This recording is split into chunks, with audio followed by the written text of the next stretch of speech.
Hey everyone, and welcome to another episode of Community. I need to find a better way to intro Maria because every time I'm like, I'm so excited my bestie's here.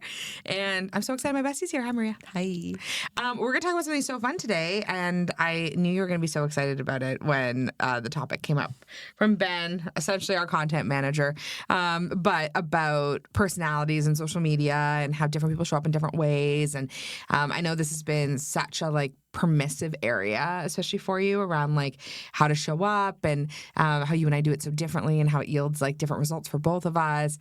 And so we were going to talk about that. Yeah, I love it. If you guys know me, you know I'm into anything personality type.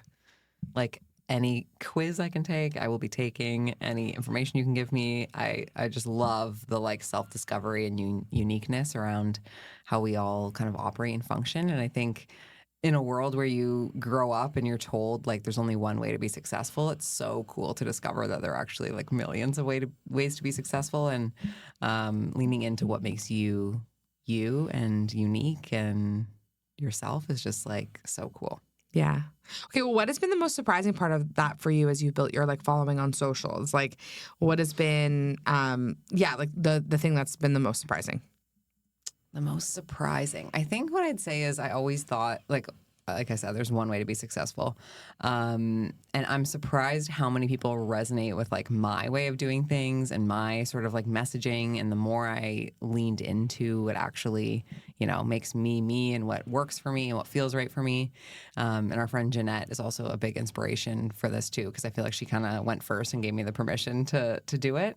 But watching both her and I show up in our uniqueness, it's really cool to see how many people actually resonate with our messages, because it's not the traditional way of doing things. It's not the early bird gets the worm and grind and hustle. And for those of you who know human design, Jeanette and I are both projectors, and I think the world is very much built on generators and mani-gens. And so having that voice to say you can do success differently, you don't have to burn out to be successful, there's another way you can do it, has been so cool to see the response to that, because other people are realizing, it's okay for them to do it differently too. Mm-hmm. Well, okay. And also if you're what is a mani-gen, what is a projector? I did an episode with Jen Walker, really early on. It's probably my first 15 episodes. And we kind of go through the full kind of human design, what that has to do for different people. So I'll link that in the show notes. Yeah. And I totally agree, because I think especially watching you kind of over these last few years show up on social, it comes in seasons, right? Where you're I'm so in and I'm so excited and I'm all in on this. And then sometimes you're must retreat, cannot continue, not into this right now. And I think that that's been really, while I'm a bit more consistently energized, not in this season, but mostly, I'm more consistently kind of energized, but I'm also kind of a little bit of a bouncy ball where I'm kind of let's talk about this, and let's do this, and let's do that.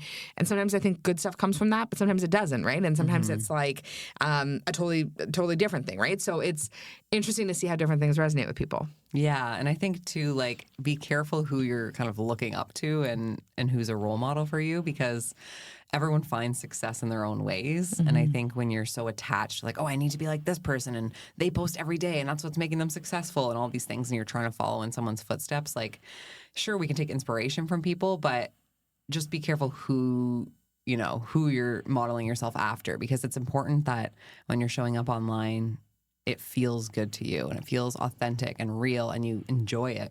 Mm-hmm. I always tell people in the Social Business Club, I'm we can tell when you're making a reel you don't want to make. Yes. Or you're, doing a dance that you don't want to be doing. On the other side of the screen, we know, right? You can tell when someone's making a piece of content and they're not having fun. They're not enjoying it. They don't believe in it, right? It just comes through so obviously online. And I think more and more now, especially with Instagram, people are craving that authenticity and the realness. And it's hard to bring that when you're trying to follow someone else's model of success. Mm-hmm. Yeah, I always talk about this with Alex Hormozi too, because it's not even only model of success, but it's also one, style, and two, bandwidth. Mm-hmm. People have different bandwidths in different seasons, right? And I laugh about this a bit because Alex Hormozi is everywhere. I'm always this man can tell me anything. Because he's just so familiar, right? His authority is just there because I see him all the time. He's everywhere. But we don't have a team like Alex Hormozi. We have a team as good as Alex Hormozi, but we don't have a team as big as Alex Hormozi. And so, we don't own a recording studio where we're being filmed every single day and we don't have people following us around and all of that. And that's not which I aspire. I don't aspire No. to that level of fame. And I won't do the no strip thing. So I'm already kind of out. But it's amazing how we see those people and we're like, okay, well, Alex does it. So like, I need to be omnipresent. This person does it. I need to be omnipresent. I need to show up more. I need to do this. And even like people who I really look up to who have like, who've been mentors to me with major audiences, like the amount of work that goes into them making content, I'm like, I'm not even interested in that. Mm-hmm. And so I think it's really about like that staying true to yourself has to be part of it, because otherwise you get lost and then you end up doing nothing because you're so overwhelmed by the process. Yeah, totally. I think that's like the biggest mistake people make, because they're looking at all these people like Alex who are posting everywhere all the time, every day. The content's so high quality. It's so well done. He's giving such good information. Like, it's like such a high standard. And I think people fall into the trap of like, oh, if I can't reach that, then there's no point in doing it. And if you know us, we're all about messy action, showing up imperfectly, and just getting your message out there. Because actually, I think imperfect is kind of a strategy these days too. But that's what, like, people want to know you. And when you are trying to build that know, like, and trust too, like for your business, it's important that you're showing up authentically. Because like in the social snippet, if we were showing up, you know, trying to talk about analytics and data and like all these like strategies, that wouldn't really feel that authentic to us. Like, we want to talk about community and building loyal fans that are actually going to buy from you, and what actually matters to us as an agency, and that comes through in our work. So I think that's the other piece of it. Like, you have to show up authentically and imperfectly, because it represents your business, and that needs to be authentic in order for you to find the right customers or ideal clients. Totally. Because people totally see that, right? When you're not like showing up in a way that feels good for you. And I think it's also about building systems. Like, you know, you and I think are in a different season where we do have a bit more team, and now having like team that's kind of dedicated to like making content, like kind of like today, like, you know, we have a little bit more where it's like it's a little more canned than it's ever been, right? Where it's like, and it kind of has to be because of our schedules.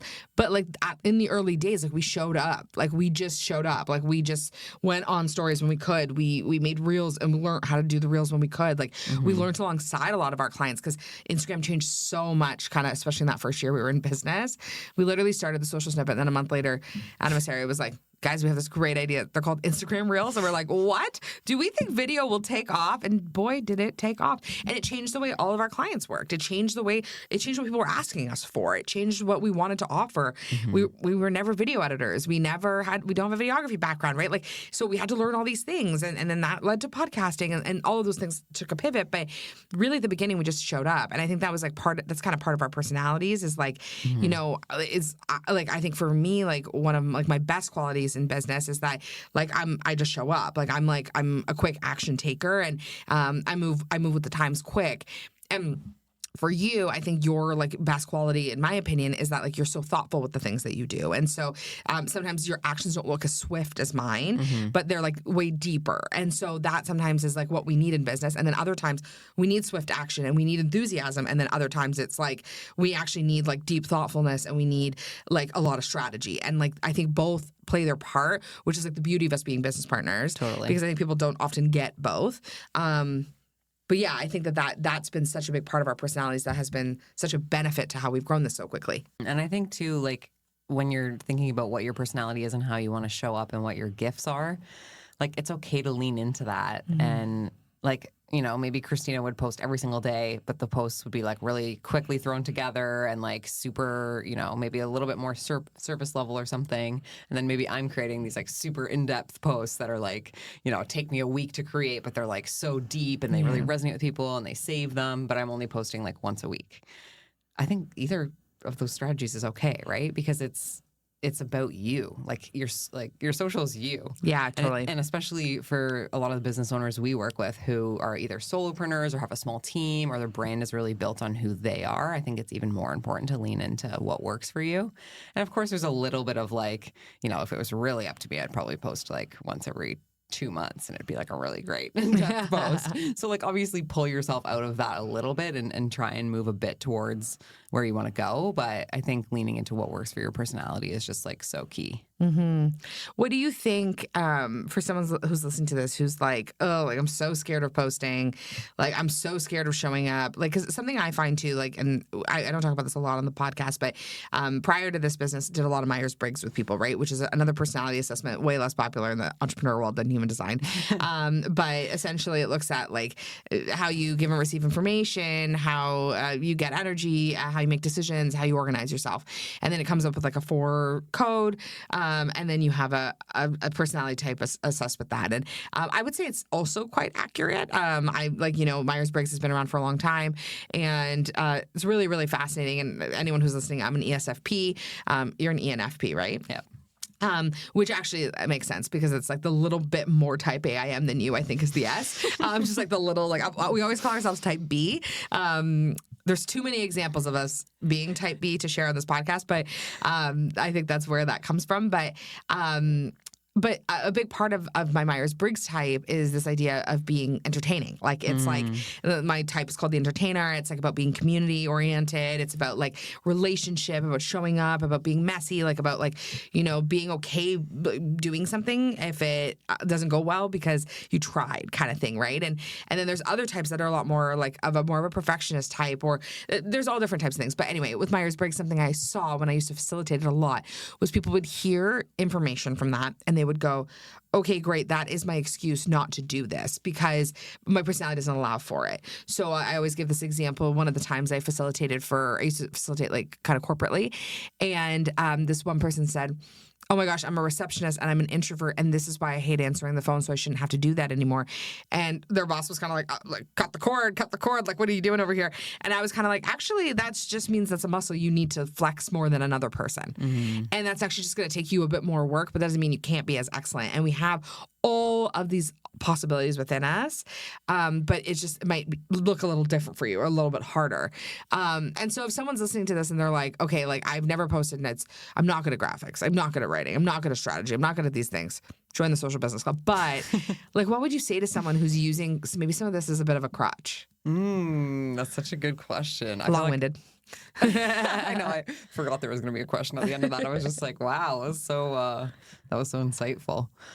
What would I say to them the people who are using that as a crutch? It's so hard because I think these tools are so helpful in like painting the picture for us where our blind spots are and where our strengths are and all that. And I think my advice is like figure out where you're going to draw the line of like where are you going to push yourself and where is it like okay to let some things go. Yeah. Like even thinking about Enneagram, I'm an Enneagram 9, which is the peacemaker. It literally gives me the biggest ick when people do those like controversial reels where they're like, I don't know, the hook is just something so controversial. And there's so many people like Instagram coaches and people giving advice on like, make it like super juicy and like make people want to like fight you. And like, that's how you get engagement and all that stuff. And like, I do not want to do, like, I have no interest in doing that. We did that by accident once and Kristina got relentlessly bullied and it caused me anxiety. It was so stressful. And actually this happened to us more than once where we've gotten like negative feedback where we're both like, ick, like, because our community is not like that. And we're talking about like fucking Instagram. Like, sorry, like, no, I don't often swear out here. I don't know. Maybe the editor will tell me otherwise. But like, I don't like, it's like, why do you care this much about Instagram that you're going to like fucking come after me? But at the same time, I understand that there's just like a world of people that's what they do.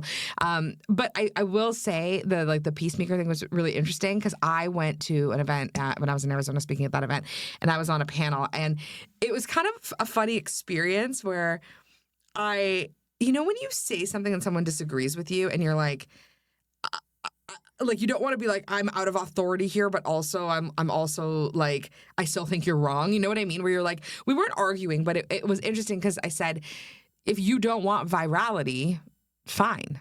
Like, don't worry about it. And then someone else was like, everyone wants virality. And I was like, oh, not me. Like, I don't want virality. No, like, not at all. And then this other girl was like, and I was like, I don't like it, like, personally, because I don't want to field comments. Like, I don't, like, if I went viral for something, I would want it to be positive. But it's like, we're always saying that we're like, we want moderate levels of fame. Like, I'm just not interested in anything too big over here. We have gone viral. We've seen clients go viral, like all of that. And I know that virality actually doesn't pay the bills. So it's like, that's actually my point on it is that if I knew every time we went viral, we would make $100,000. I would do it every day. You know, I would find a way to do it every day. I have seen the impact of it not be positive, and I've seen I've seen it happen in multiple businesses where nothing has happened from it. Mm-hmm. That being said, the other girl on the other side goes, the people in your comments are none of your business. And I was like, interesting. Really disagree because, you know, but she has built up such a thick skin. Right. And that has been such a big part of her approach, which is part of her personality. She's kind of like ballsy, like, you know, she's wearing this like cute pink dress. Like that's her personality. Mm-hmm. And that's not my personality. And that's okay. And then the other guy, Matt Allen, who I was on the panel with, he was like, no, I love virality, and virality actually changed my business, and here's how. And I love to teach people how to say things online that are a bit kind of provocative. I don't want to do that either. Right? And so I think it's like all of these things are reflections of like who we are as people. And it shows that like we've all had different levels of success, all of us. And I would say I was just as successful as anyone else on there. Mm-hmm. And I don't use virality as my tactic for success. Mm-hmm. So I think to speak to that is I think that like it's part of the personality thing. There's different parts of us that like different parts of social. To go back to your original question, it's like when you find these pieces of information about yourself, I think you have to look at your life, your business, whatever it is, and think about like where are the areas I'm going to push myself and get better at this, and where are the areas I'm okay to kind of like let this go a little bit and not spend so much energy on it. So for me with the peacemaker thing, it's like also Thomas Kilman instrument, conflict avoider, certified conflict avoider. It's not certified. Self-proclaimed conflict avoider. How about that? She just gave a fake trademark. Oh man, I think you could certify me in that. No, I'm certified, but anyway, there are certain areas where I'm pushing myself, right? Like when I have to have a difficult conversation in our business, when I have to push back on somebody who's being rude to us or our clients or whatever it is, right? I'm pushing myself in those areas. Yeah. Even when we talk about like public speaking, another one of my huge fears, I'm pushing myself. I'm doing it, right? Even though I know I'm not good at it, I know I don't like it. I know I have to push myself in those areas because I know that's what's necessary. But then when you look at the controversial reels, I know I'm okay to let that go, right? Mm-hmm. Like our business isn't going to suffer if I never post a controversial reel. Yeah. So I think when you find these pieces of information about yourself, it's like, where can you let go of some of that and just be okay with never posting a controversial reel? And then where are the areas where it's actually important for you to like develop that skill and improve it and push yourself to kind of become better. Yeah. And that's where also I think it's important to surround yourself around people who maybe have different skills than you. Mm-hmm. Because sometimes there's pushing yourself, right? And there's like, I'm going to push myself to do this. I'm going to have this conversation. It's difficult. I'm scared, like whatever. And sometimes there's actually just like, it's too much. Yeah. And I think that's the same thing with social, right? Like, we used to always joke about this. It's probably not that funny, but like, I would always be about the dancing. I'd be like, guys, you look like you're dancing at gunpoint. Like, it's like, don't do it. Like, it looks bad. Like, I'd rather you not post that than post this like crappy reel of you dancing, like, and it looks like there's someone on the other side, like that TikTok trend, you know, where they are in the mirror with the knife. The girls are, and.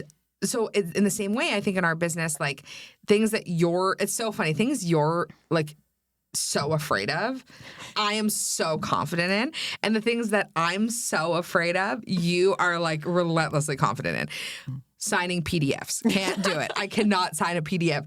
Still to this, even if it's a personal PDF, I still send it to you to put my signature on it. Like, I'm like, I cannot figure out how to do it. I am Kristina Bartels-Segura as far as PDFs go. I'm just kidding. There's way more important ones than that. But like, even for example, like I get anxious when people send me voice notes, and I'll be like, can you listen to this voice note and summarize it for me because I'm scared?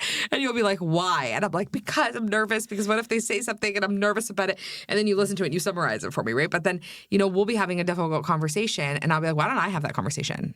Or like, why don't, like, that's an area that let's kill that. Like, why don't I send that person that voice memo from us? Like, I'm happy to, or like, why don't I read that email over? Like, you know, we have like these different skills, and that's what makes us, I think, such good business partners and like, you know, besties, but like business partners over these years is we've been able to be like, no, like, I know that this is going to stress you out. Mm-hmm. And that's actually, I think this is going to be too far for you in this season. Or like you're going through a really tough time or you've got way too much on your plate. Let me take that on, you know, and knowing what those things are, that are those boundaries. Like I'm never going into Canva and making graphics and being like, don't worry, Maria, I made the graphics. Like, it's like, that's not where any of my skills are. But I think knowing those things that can really like trigger us for the worse and being able to step into that is helpful. Yeah, it's such a good point. And those of you who have been here from the beginning probably know that at the very beginning of the social snippet, Kristina and I worked together on all of our clients, and I would do all the more like creative, visual, aesthetic type stuff, and she would do more all of the like strategy and writing stuff. And I think there's something to that, right? Like obviously that's not how it goes anymore. But no, we won't do that for you. Not. There's no cost. No matter how many times you ask. No amount. But I think like it's not like I would never write a caption again for the rest of my life, but it's one of those things where is there something, and I always talk about this in the Social Business Club, is there something you can do to get over that one hurdle or roadblock that's super in your way all the time? Yeah. So like for me, it's captions. So is there something I can do to make caption writing easier? Could I outsource it in a way? Could I use AI? Like, I think it's sort of, it's hard to answer that question point blank, but I think it's sort of a mixture between like finding areas to push yourself and areas to make it easier and outsource or get support from someone else. Yeah, I think it's knowing those things like about yourself, right? You have to try things and see like for your personality, like what works. And I think, especially like for you and I, it's been so interesting seeing like what things have worked for us and what things we've like excelled at over the years. And like the things that like we thought, I think we are both so much farther than we ever thought we'd be and also not where we thought we'd be. You know what I mean? Like it's like, it's been so interesting. And I think us being like, hey, like, you know, when we hire, us being like, this is where we're seeing the biggest need between the two of us. Like, we're struggling with this right now. How do we do this? Like, even these content days that we keep talking about, that we keep doing, like, this has come from a need of us kind of being like, we're not keeping up our commitments to our team. Like, you know, we owe them episodes. Like, we owe them content. And we have a vision for the Social Business Club. We have a vision for these things, and we're not executing because we're so in the weeds. Like, and so being able to, like, have those conversations of, like, being like, well, I'm feeling like I'm really in the weeds because I'm, like, so in it on Slack every day. And I'm like, I'm so in the weeds because I'm, like, so in our admin. Like, and then us being like, okay, we need to rejig that. And then finding ways to do that. So I think those conversations have been really important. But it's just interesting because I think as you folks who are listening are building businesses, like you're going to have to do things that aren't comfortable for you. You know, you're going to have to one day, honestly, the first thing I would outsource is a bookkeeper. Do not do your own numbers. Like we've learned the hard way, but you're going to do things and you're going to be like, wow, I'm not a social media manager, but I'm doing this. I'm not a podcast editor, but I'm doing this. I'm not a website designer. Maria's always like, I'm not a web designer. There's always something wrong with a website she builds every time, like every fucking time. That should be literally every time. And it's never like a small mistake either. It's always bad. And the other problem is when the mistake happens, I don't know how to fix it. I don't know where it went wrong. It's just bad. It's bad. But okay, I did want to talk about this really quickly, not about your web design skills, but because I think this is interesting. I think one of the best qualities you and I have is that we never blame each other. That I think is like the number one thing that like is actually going for us as business partners is that there's no, if there is ever resentment, we talk about it. Like we're like, oh, like that was annoying. Or like, you know, we've had 2 fights ever. One was about TikTok. Yeah, there was Typeform. Typeform, yeah. And I did win the Typeform for now. I think, didn't you win? Oh, no, I won TikTok in the end. Yeah. Okay. Yeah. So it's a 1-1 right now. 1-1. But I'm a competitive woman. Literally, when I used to play sports as a kid, I would prefer that the other team would win because it would make them happier. That tracks. Bad on our team would want to win.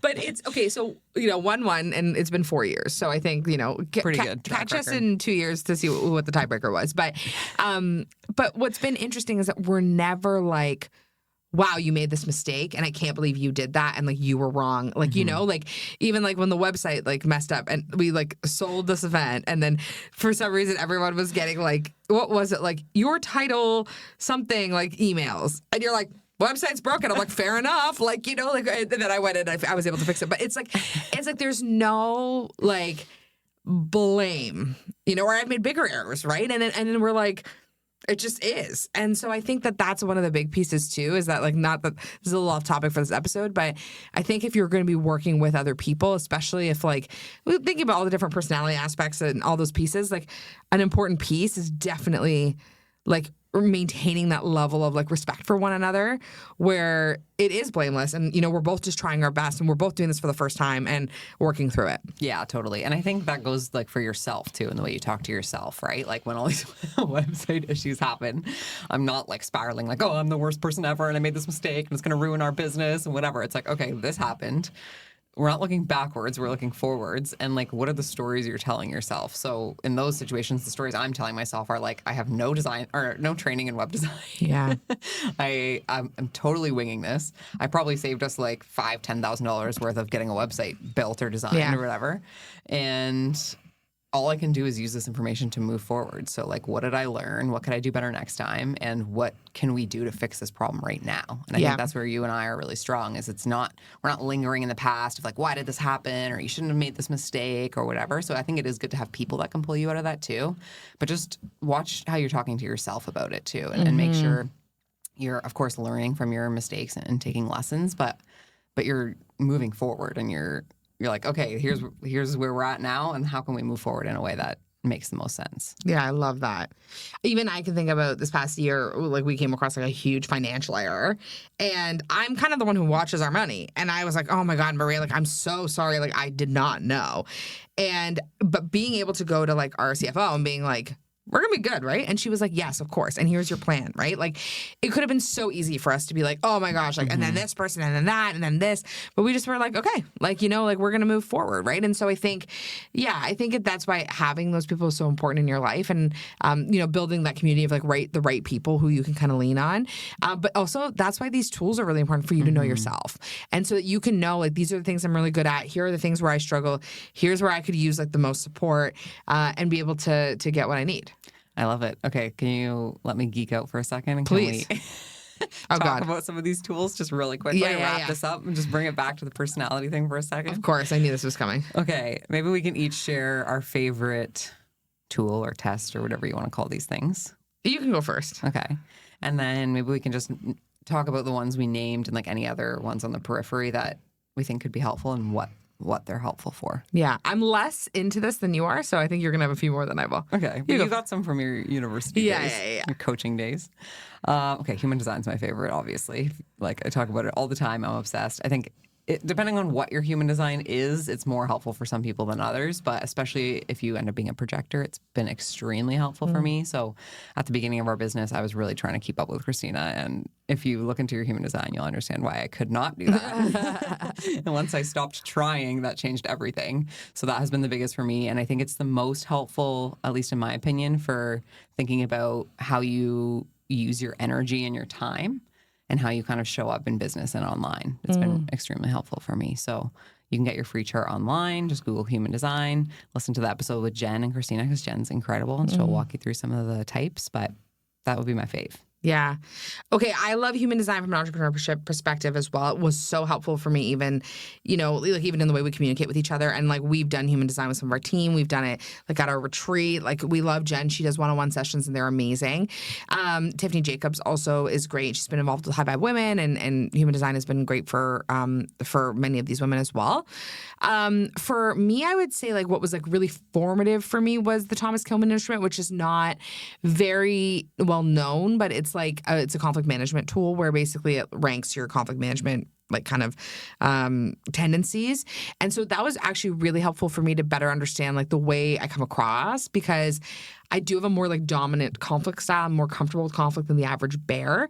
And so that is important for me to know, because when I go to start conflict with people and they don't even realize it's conflict or whatever that looks like it has really helped me soften my skills around that and be able to say like, I would say difficult conversations are something that I've worked out a lot in my like adult life, and has been something I'm really proud of that I do have some good success with, and not that they're not hard, and not that I still spiral out of control when I have to have them, but it really allowed me to better understand like where people are coming from, where I'm like, I know Maria's going to avoid this problem until it's too far, right? And so if I just go to you and I'm like, hey, this is how I'm feeling about this, want to name it, and you're like, yeah, totally get it, like I just have to beat you to it kind of thing, and I know that, then and I have to do it in a loving, supportive way, then, and I know you're going to respond well to that because I love you so much, like, I know that that's great, right? While an older version of me might have been like, okay, I'm going to bulldoze this because I have to get my point across, and it's my, like, it's on me to be win-win, and like I have to win here, and now I'm a little bit more okay with being like, I'm actually okay to lose as long as the other person has a better experience in the conversation. So I would say TKI has been pretty formative for me. I love it. See, look, you're great. Yeah. You're into the personality stuff too. I have one more left in me and then I'm done. Okay. I'm going to say astrology. insane. Sorry, guys. I love this. Sorry. I actually never believed in astrology because I'm a Leo and, I hate public speaking. Don't really like being the center of attention, and like the traditional traits that come with Leo. But when you look at your full chart, it paints a very different picture. So I started getting in the weeds on these TikToks of like your Jupiter sign tells you this and all this stuff. And it's like there's so much insight and wisdom there. I really love the pattern app. And also a really cool trick is get your free like birth chart, the circle birth chart, and then screenshot that and put it into ChatGPT and ask it questions. That has been Make sure you have a ton of time. Jam lately. Oh my God. I did this with Kristina and I was like for hours spiraling on my laptop. Like this is so crazy. You will be shocked at how accurate it is, especially if you don't believe in astrology. Look at your full chart and look into that. It is wild in terms of what it can help you with like literally anything and everything. So love it. Love astrology. My last piece will just be Myers-Briggs. I don't do the assessment anymore because I'm too tired, but people like love it. You get a 4. It's like it comes from like literally World War II, like right after they were like, hey, why are people so different? And like, why do we treat each other this way? And then it was kind of built and formed kind of from that based on Carl Jung's theories. So there's a lot of research. It's like the #1 most taken personality test in the world. So it's very helpful, but it is only as helpful as you let it be and as accurate as you allow it to be. So something I will tell you with personality assessments, the ones Maria is talking about are based on your birth time, so you actually can't like mess with it really. But the ones I talk about, like you have to answer questions about yourself, answer them appropriately. Like don't go in there being like, who is my best self? And I'd love to show up as her. That's not who you are all the time. I used to really, really fuck up tests all the time because I'd be like, I think I'm this type because like, I think I'm good at these things and I was not good at these things. I just wanted to be. Mm-hmm. So I think like really being in a self-aware spot can be helpful. But yeah, I love Myers-Briggs as a tool, and especially it's a great tool with teams. So if you've got a team, we've done it with our team, it really has helped me understand like our teammates and understand like where they're coming from on things, what they value, why they like information the way they like it. That was huge for me, was especially like knowing that I'm a P, which is perceiving preference, which means I'm like generally disorganized, but like pressure prompted. Things that like would really, really bother other people about me, I would be like, that's so weird. I'm just spontaneous. And then I had to really like, I trained myself to like really be able to work with other people in a better way, and have other people respect my skills in a different way and realize that that's kind of part of my magic. And so, really helpful. If people are ever interested, I'm happy to give you guys some good resources on it. But yeah, Myers-Briggs would be mine. It was funny. The first time I took the Myers-Briggs course like 10 years ago, or test 10 years ago, Kristina came back to me and was like, hi, can you do this again and be more realistic this time? I think because I came out as a J, and she was like, you are certainly not a J. I taught Maria how to use a Google Calendar, guys. She used to just keep things in her brain. Yeah, just stored them up here. So a few things slipped through the cracks. And the noggin. If this was still you today, nothing would happen. Like, we do so many things every single day that if you didn't have a list of a calendar. No. Like, it was just, I'd be like, what do you have planned here? You're like, I think this. I'm like, I could not even imagine. Not thinking about that now, it does seem insane. I'm type Z. Yeah. You're type C for sure. Okay, last two really quick. Oh.